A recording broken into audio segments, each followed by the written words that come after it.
আমরা শীঘ্রই আপনার সাথে দেখা করব মা। কানাই, কানাই,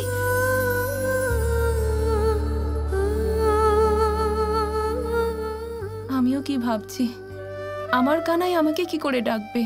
ও তো আমার থেকে অনেক দূরে।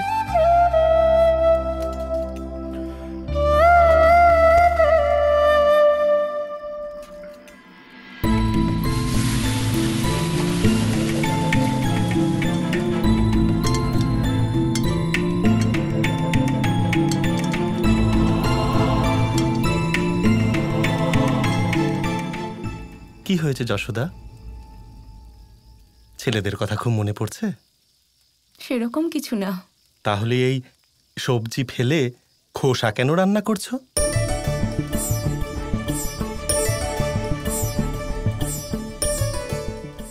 হায় ভগবান, এসব আমি কি করলাম?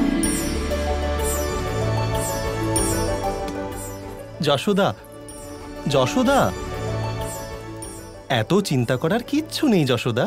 কৃষ্ণ আর বলরাম ওদের মামার বাড়িতেই তো গেছে, কিছুদিন পরেই ফিরে আসবে। ঠিক আছে, একটা কাজ করি, আমরা না হয় কাল ওদের সাথে দেখা করেই আসি।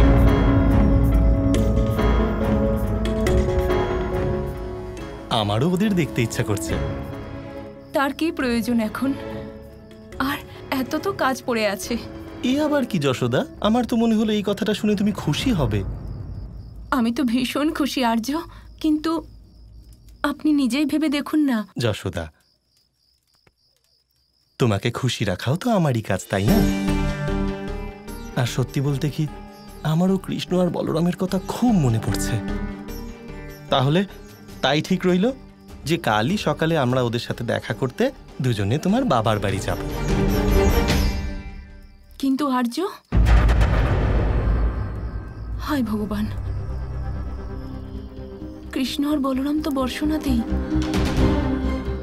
আর আর্য এই সত্যটা জানতে পারলে অনর্থ হয়ে যাবে। এখন তুমিই বলো রাধা, তুমি কি সত্যি এই বিবাহ করতে চাও নাকি না? জীবন এটা কেমন কঠিন পরিস্থিতি আনলো আমার সামনে। যখন আমি কৃষ্ণর কাছে অনুরোধ করলাম যেন বিয়ে আটকে দেয়, তখন ও সবার সামনে বললো যে ও আমাকে ভালোবাসে না। আর এখন বলছে যে ও আমাকে ভীষণ ভালোবাসে। ও আমাকে ক্রোধ মুক্ত করতে চায়।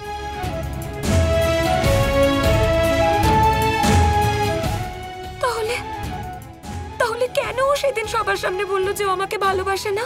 আর এখন এইভাবে একটা কন্যার রূপ ধারণ করে এত সমস্যার সম্মুখীন হয়ে আমার বিবাহ আটকাবার চেষ্টা করছে।